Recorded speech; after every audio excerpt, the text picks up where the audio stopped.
Okay, welcome everyone back to my channel. Welcome to the first ever, this is a very monumental moment, first ever Sip and Spill. We got my fabulous ladies right here. To the left of me, we have Alyssa Palladino. Hi. Below her, we have Francesca Ray. Her name is Frances, I call her. And then on the below me is Zoe Green. We all have our drinks. Everybody, show your drinks. Oh, cute little glass. Cheers. We're ready. Just a quick rule, real quick. The rule is when the tea is extra hot, or you just, like, it's so relatable, like, you just love what's being said, you gotta take a sip. Me chugging the whole, My whole drink. Exactly. When it's extra hot, we all gotta take a sip. Okay. So today's topic is toxic positivity. And I honestly had not heard this until like a few days ago, to be honest. Like I was originally gonna like title this like good vibes only, like not really, because that's basically what we're gonna be talking about. But toxic positivity. Does anyone want to tell us what they would like to define that as? Well, I can speak. Hold on, let me put my ramen aside. Wait, look, hold on. This is really good Filipino ramen. It's the pancit canton. Oh, I had mine. Ooh. So good. Toxic positivity. I feel like in our society, especially for like students, it's ingrained in our head that we have to be doing something at all times. Your schedule has to be packed. Like you have to be in classes, you have to have a job, you have to do research, you have to like do all of these things, because I feel like that's how our society works in terms of how we define success. There's this quote that I've heard. It's like Americans like, I think it's like work to live, and other countries like live to work, or it's like the opposite thing. I don't know if Yeah, it's Americans live to work. yeah, Americans live to work, and like other countries like they work to live. So I feel like that plays a role in toxic positivity, because especially in this pandemic, like I feel just being quarantined at all times, we felt like we had to still be kind of like doing something. Like of course that's like completely fine. Like I saw people like starting businesses, like developing hobbies and stuff. Like that's great for them, but that's not how it is for everyone, and that's completely okay. Like for me personally, it was like quarantine was rough. Like mental health was like up and down, because not having like that social interaction that we get on a daily basis, which like we need. I don't know, like I feel like that's what we need as people. So it was like really rough, and I had to kind of force myself sometimes to just be like, hey, you have to sit down and do your work, because I just didn't want to do anything. But at the same time, I feel like that's completely okay, not like just slack off on work, but to like kind of take a step back and be like, hey, like this time that we're in is very, very weird, unprecedented. Like no one knows what we're doing at this point. So toxic positivity is just like, it's something that isn't talked about enough, I feel like, because it's definitely like really like prevalent in like social media too, like with people and how like they present themselves. They're always like on the go, always doing something. So like it's okay to take a step back. No, yeah. And that's like still something like I'm still learning kind of thing. Yeah, I think especially like in quarantine too, like the idea is like, oh my gosh, like whatever, everything's going on, but like stay positive, like positive vibes only, good vibes only, and everything. But it's like, that's not realistic. Like this time right now is so bizarre. Like none of us expected this. Like none of us know how to handle this. So like you have to allow yourself to realize that it's okay for things to always be okay all the time. And before I let you guys say what you want to say, I totally forgot. I wanted to like read this tweet that I found, which is kind of what led me to want to talk about this as the main topic. I'll put the tweet in the video also and like tag the girl below. But basically, what she said was, "Good vibes only is a load of BS. Just be positive isn't realistic nor healthy. It breeds fear and intolerance for the balance that life has to offer. There will be high highs and low lows. Get comfortable accepting all spaces. It's all temporary, and that's the beauty of life." So I actually love that. If any of you guys want to speak on that and what your thoughts are, your personal, feelings about that, go on. Go ahead. I was gonna say like I like also have seen like just like a lot of posts like similarly like on social media that's like, oh yeah, like you know, like good vibes only and stuff like that. And I've also seen like a lot of posts that like basically refute that idea and is like, okay, you can't always be like that. And yes, you might strive to be like always, you know, like thinking about the bright side, like thinking about like the positive, or like looking at like whatever good takeaways you can, which I feel like is important, because if you focus too much on the negative, then like things will just be like negative for you. So I think you should always definitely look at how, you know, whatever situation you're in could be turned for the better instead. um but yeah, I've seen like posts that's like, you know, coins that term like toxic positivity, and how something like that, like a very like harmless idea of like, you know, always like trying to look for the bright side of things, can easily turn into like ignore the bad things and like act like the bad things don't exist and don't happen. And I feel like that's extremely toxic, and I feel like toxic is a good way to describe that, because if you're never acknowledging the bad things that are happening, it's kind of like you're ignoring that they ever happened. Like I know with certain topics, like with like, you know, slavery, like the Holocaust, and like certain topics like that, people tend to shy away from saying or speaking or anything, like things like that. Yeah. Hey, you know, like someone told me, okay, a coworker said that there's a, I don't know, some percentage of high schoolers that don't know what the Holocaust is. Like Yeah, high school, probably. like that's Yeah. insane. Mm-hmm. Yeah. I feel like that's definitely possible, because like, yeah, people run away from it. People don't want to talk about it because it's obviously so negative, and it's because it was so detrimental in a very negative way. So people are just kind of like, okay, like if I don't talk about it, like then I don't have to come to terms with it. And I feel like if you do that, you are bound to make the same errors and the same mistakes over and over again. Because like, and obviously this is like a very loaded topic that could be like talked about in another video, but like even with like slavery and like stuff like that, like a lot of people might not want to talk about it, but they're not realizing that that in and of itself is considered like racist, because you're not willing to, you know, think and recognize that hurt that those people went through. Same thing like with the Holocaust. If you're not willing to like learn about it, like I mean, I think that's completely ridiculous that there's some like high schoolers that don't know what the Holocaust is, because how are they supposed to be able to like now emerge into society and say, you know what, like yeah, that's wrong. They would probably hear something anti-Semitic and not even think anything of it, not even know that there's a whole history behind it. There's a like whole generation, that was multiple generations that were so deeply affected by it, that's still feeling the effects all these, you know, decades later. So yeah, I think it's really important that you do understand what is going on too. And also, just like how like, you know, like there's like high schoolers now that won't like know certain things about like, you know, the history of the world and things like that. There's also people who now, like during this pandemic, are feeling incredibly like desensitized to just like the news that's coming in. And I do understand that obviously it's easy to be desensitized, because you just hear these random numbers like just, you know, over and over like drilled in your head. But at the same time, you not acknowledging the negative side of things like is going to help add to that desensitivity, I think. Yeah.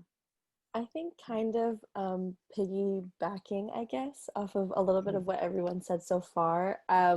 I feel like society really hones in on the idea of like success and achieving big things, and kind of like what Frances touched upon in terms of like filling up your schedule and being productive and like overcoming all these things in your life, but they don't ever really focus on like the actual part of you overcoming those things, like the actual period where you are getting through and getting to the other end. They're always all like, okay, this person got from like point A to point B, and that's so amazing, but it's like, okay, but like how, and like what did they go through in getting there? And I think that's what makes it hard for like when people do experience like, or when they see bad things on the news, like what Zoe mentioned, or like talk about bad things that have happened in like culture, in our history or whatever, or even experience like negative things in their life. and they're down about it, they feel like they shouldn't be. Like they feel like they, you know, are kind of supposed to be happy all the time. They're kind of like, I don't know why I feel this way. Like I'm not like my normal self, thinking that their normal self is like happy. You know, they're like, I'm just, you know, there's something wrong with me. And they think that there's something wrong with them. And that's, I feel like, what is the kind of problem with this whole kind of thing, because you really do need, honestly, the bad days to appreciate the good days, and you need to really like embrace the negative and embrace the bad things, so that when the good things come along, you really feel that to the fullest. Now it's not. Okay. But basically, yeah, so I think that because of like the society like standards of, you know, they're always emphasizing or like striving towards like positivity and success, people don't feel comfortable with the idea of being sad or feeling those negative emotions, and they think that, you know, sometimes to get through things they just have to get through them but not really face them. And that kind of touched upon, I feel like, what Zoe might have mentioned too when she was talking. But that's why people don't like to face their problems or like face their emotions, and they run from them, and they maybe cope in unhealthy ways. So this kind of like where Zoe kind of mentioned like this kind of whole topic can go Everybody into, take a sip for that one. but like what Zoe mentioned, where you can like go into different topics with this talk, that's kind of like one of them. Like that is like a big, I feel like, component of mental health. And in reality, like life happens all the time, and like it's not meant to just be happy or be positive or be productive. Like life happens and it'll be negative and it'll be sad and it'll just be really hard, and like that's just the fact of the matter. And the sooner that you become okay with that and becoming like okay with like feeling that, that's like what'll eventually like help you get through that and like just be more comfortable overall when things like that happen. Yes, literally, you basically said majority of what I have on my notes here, which is crazy. Same wavelength. But no, yeah, I was just gonna say you have to, yeah, going off what you were saying, I think especially on social media, like everyone obviously just posts the good stuff. So like, when you go on social media, especially when you're having a rough time and you see everyone just kind of being happy, living their best lives and everything, it's like you think that like you're alone in feeling the way that you're feeling, and almost like ashamed in a way, like, oh my gosh, like it's just me like feeling this way, like everyone look at this person living their best life. It's like everyone, the sad part is that everyone feels like, you know, the same, like we all kind of have our down days and everything, our like anxious, depressed, you know, whatever, upset moments, but no one posts about it, normally talks about it. So it's like we all, if we just kind of all were just open about it, we could just all relate to each other. But nobody talks about it. And so everyone's just kind of like putting on this facade, which is so sad on social media and everything. But it's like you have to really allow yourself to feel. Like life is gonna happen, like you said, it's not always gonna be great. In fact, many times it might not be, but it's like you have to take those moments and just feel in those moments, and then like use those moments to kind of power you to, you know, embrace the better moments when they do happen. So it's obviously like a very like random example, but with the whole like appreciate things, whatever, I was thinking about my notes and everything. I was thinking about like North, which was our freshman year dorm at UConn. Like that was one of like the worst. It's like rated like one of the worst dorms on campus. You know, it was used to be called the jungle. It was gross. Gross, nasty. There was like Mhm. like sometimes like the water would be like a different color, like, you know, rough.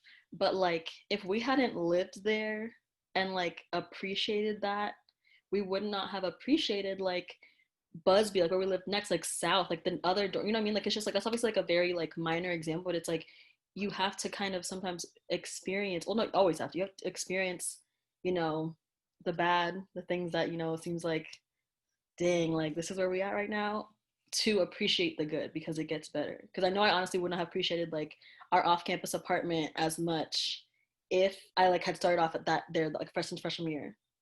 Like I had to, you had to like experience, you know, like the bad or like the, you know, the lower standards to reach the best. Um, and just real quick, I wanted to say this Beyonce quote that I saw, you know, the Queen Beyonce. um I don't know the exact quote, but basically what she was saying was that like when she gets upset and down and everything, she gives herself one day to like feel, but like really feel, like feel all her emotions, like just feel sorry for herself. And then the next day she just kind of uses that emotion to power her through and to motivate her. I thought it was obviously beautiful because, you know, the Queen. giving very inspirational quotes, but it's like, it's true. You have to allow yourself to feel, but also like you don't want that to carry you. You don't want to carry that negative emotion into like the rest of your week, the rest of your, month, year, etc. Like you want to like use it to power you. Like, okay, like, yes, I feel upset right now, but it's going to get better, and use that to power you to just, be happy again, or, for the next good thing that happens. So yeah. Just really quickly, kind of going off what you just said, I think that's where it's kind of like difficult, and where there's like a line that you have to be careful with, because like I kind of mentioned before, where like you want to feel the emotion, like you want to embrace it, but you also don't want to let it consume you. And like it's okay to feel those emotions, but it also, like, what's important and what matters is what you do after you feel them. Like when you feel them, like how you let that affect you, and like how you move forward after. I just wanted to like add that. But yeah, go ahead, Frances. Yeah. That was good. I just wanted to go back to the whole social media part. I feel like sometimes, for me personally, like social media is so exhausting. Like when I went like off Instagram for like a good while, maybe like a month. I don't even know how long it was. I deleted myself off Instagram. I felt better. I felt kind of like lighter, because I don't know. I feel like we've gotten so addicted to like social media that like instantly when I wake up, I'm like, oh, I gotta check like Twitter, I gotta check Instagram, I gotta check emails, blah, blah, blah. And it's like, why is that my first instant thought, like, oh, grab my phone and do this kind of thing. But yeah, so in that sense, like social media is like toxic as well, because like you guys said, like people put up a front on social media, and like it's not all true. Like we've seen people get like exposed with like behind the scenes thing, and like it's obviously like really bad.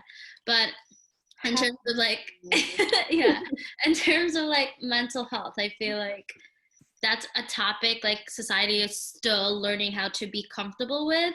Like I don't know why it was ever like stigmatized in the first place, because we all go through it, and the fact that like no one wants to like have a conversation about it, like why not, like why are we letting ourselves feel sad and feel down?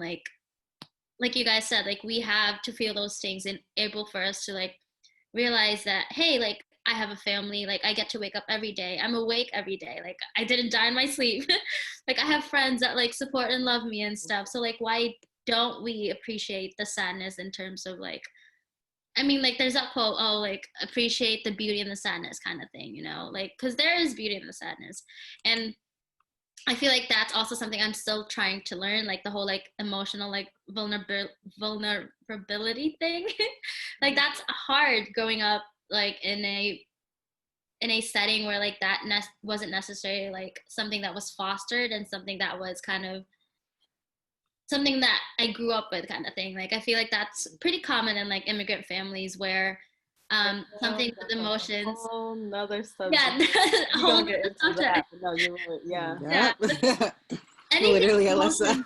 Or like mental health in general is so taboo, and it's like, why was that such a bad thing in like older generations, and like now why can't we have a conversation about it? Like I understand that you like our parents grew up in like a very different time, and like they grew up in like some grew up in like rougher like neighborhoods, rougher backgrounds and stuff, and that's completely okay. But like you shouldn't invalidate your kids just because that's not something that was necessarily like done to you or done for you kind of thing, because as a parent you should realize, well, this is like off like toxic positivity. No, like, it's true.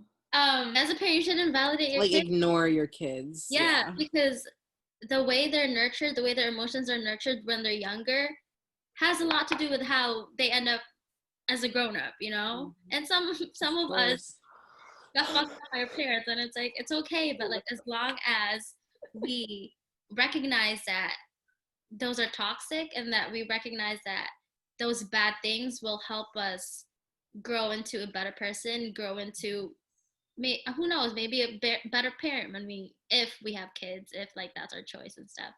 But yeah. Okay. Sorry, mine might be a little bit long. Okay, so yeah, I wanted to talk about the what Frances was saying about like social media. First of all, social media, if you do not look at social media and ever yearn for something that somebody else has, because I can guarantee you that person, you have something that that person wants also. And not only that, but like, it's literally all a lie. It's all a lie. It's a part of the simulation, I think. It Like, honestly, like, social media is like literally like, don't get me wrong, it definitely does unify certain people, like, especially generation and stuff. It's the biggest scam ever. Like, do not listen to it, do not watch it. Like, the only people that really benefit from it are the creators of it and like the people who are getting like $1 million a post. Like, do not pay attention and buy into any of the social media foolishness propaganda. Just don't. It's not worth your time, it's not worth your energy. It's ridiculous.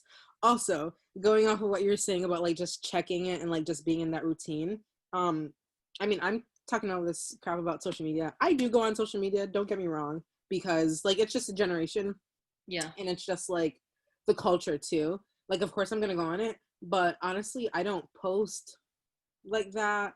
Like, I don't engage in ways that will make me like feel bad about myself. But I've also like just mentally like tuned into, like, don't get me wrong, I'll see things on social media and I'll be like, oh, like that's so cute, like that's so great, like, you know, happy for her, that person, happy for this person, happy for, you know, whatever. But like at the end of the day, I'm definitely not internalizing it and like comparing myself. I mean, a part of you are always going to compare yourself to others, of course, but I'm not like heavily weighing in on myself and like comparing myself like, oh man, like why don't I have that, or like why don't I have this. And like the second I like find myself like doing that, I'm like, all right, yeah, that's it, like boom, we're done.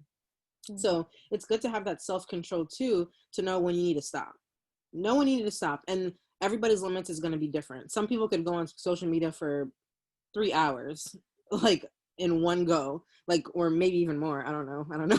You can go on for like a long extended amount of time and like not feel any of those things, but someone could open the app and be like, oh my gosh, like wow. So yeah, I think social media is a scam, basically is what that's saying. But also I like followed this I think it's like brown skin girl therapy, or Brown I skin don't girl, know. I follow them too. I don't know if it's that one or if it's like another. I don't know. Okay, it's some like therapy like Instagram, and what a coincidence. But it was basically saying that one of their posts was basically saying like, have you checked in with yourself before you check your email, before you check all these social media accounts? Like, are you like checking in with yourself? Because like that's important. Like, and think about it, you're prioritizing other people's lives over like your own well-being. You cannot do that. You just simply have to make the conscious decision like, no, I'm not going to do this, I'm not going to keep buying into this. Also about the parenting thing, yes, 1,000 times, a million times yes to what Frances was saying. And also to go off of that, I think that was not off topic, and I think it actually ties perfectly into toxic positivity, because so many parents will essentially push the mindset of toxic positivity on you and be like, oh well, I raised you, I never left you, I fed you, I clothed you. That's toxic positivity. You might not realize it, but that's toxic positivity, because basically what they're saying is, no matter what harm or danger I put you in, think about all the times I didn't, and then be happy about that. So ignore the bad things.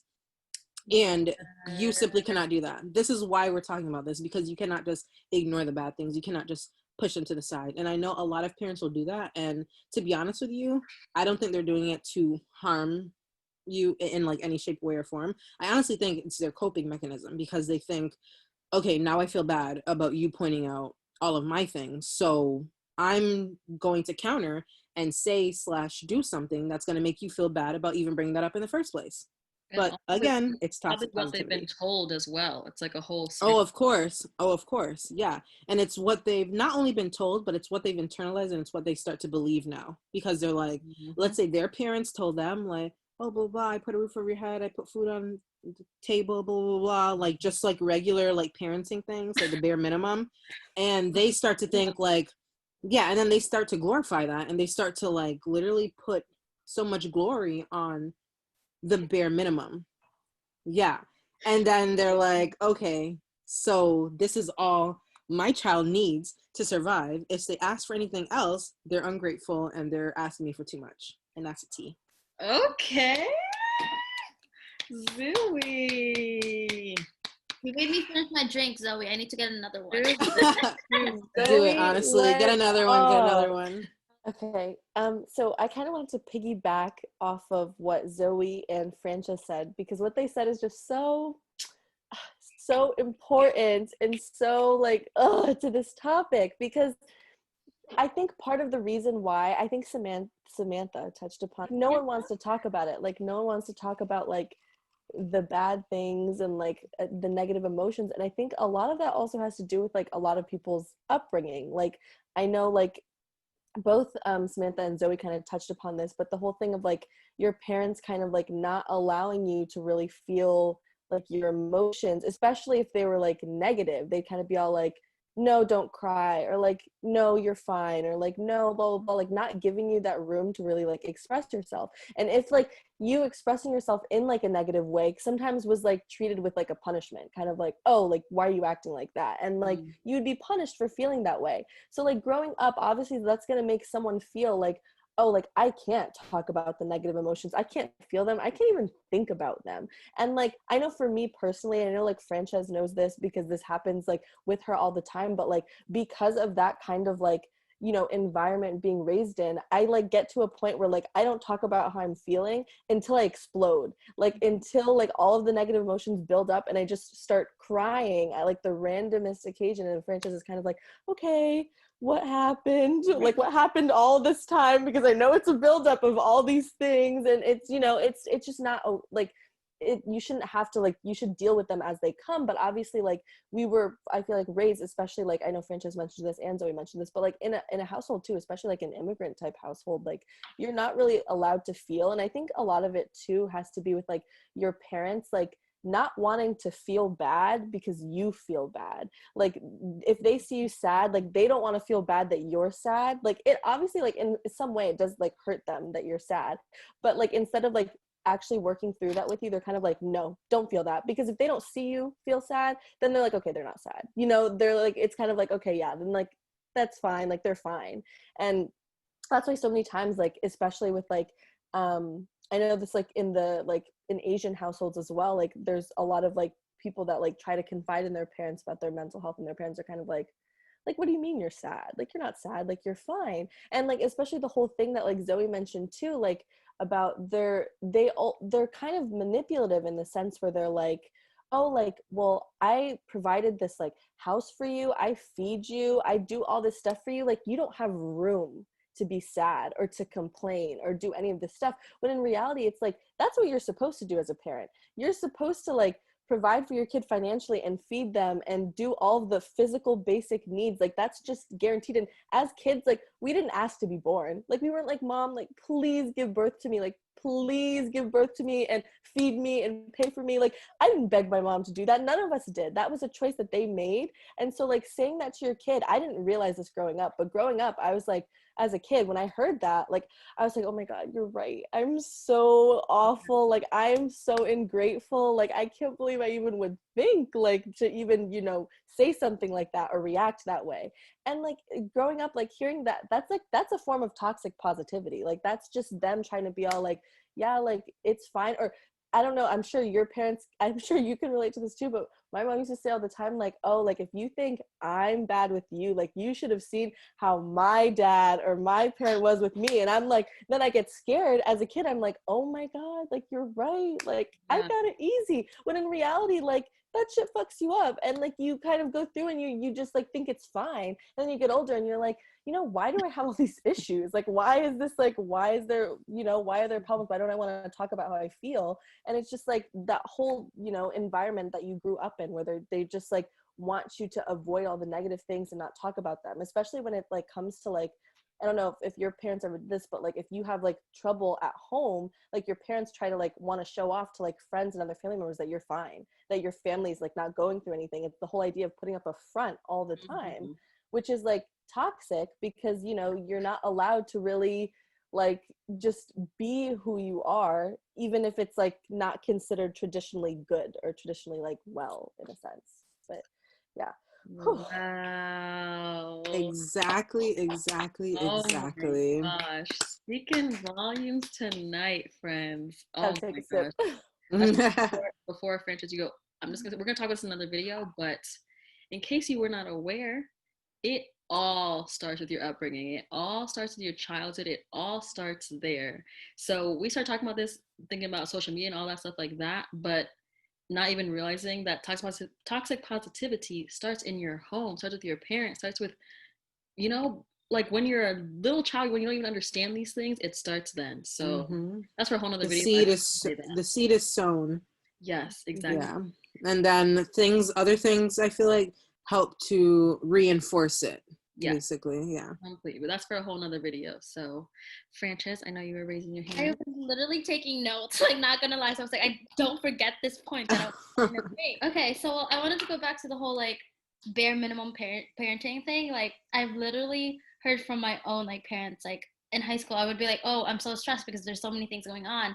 And then my mom would come home like, oh, if you're stressed, you should see how stressed I am because I'm like, why can't we both be stressed kind of thing? Like we're allowed to be stressed at the same time. We're allowed to feel these things. But it's also like the whole, oh, you can't be depressed, you can't be sad because I've sacrificed so much for you.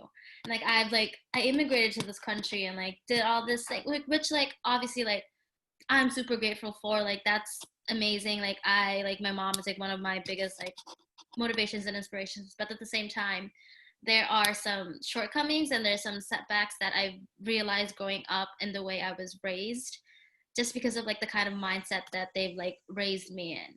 And there's so much like unlearning that I have to do for myself and for my future, like my future family, for like my sisters and stuff. I feel like, and that unlearning process is also like very traumatic in itself. Like you have to like realize, you have to be like being self-aware is hard, y'all. Okay, it's like a hard, exhausting process in terms of like your mental health and your emotions, because you grew up all of these years like learning all these things, but then now you're like at this age where you're like you realize, oh, that was fucked up. Like I remember like a small like example, like we would be at the dinner table, like we would be eating, and then my dad would always say like, oh, the amount of like rice you leave on your plate is the amount of years you'll spend in hell. I remember when you told me that. Yeah, I have not looked at rice the same. Now, like I used to think that about that a lot as a kid. Like I realized like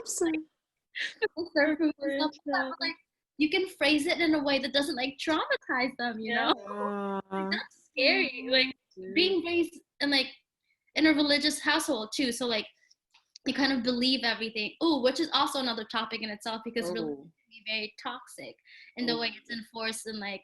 Yes. We're gonna talk about that. I'm adding it to the list right now, actually.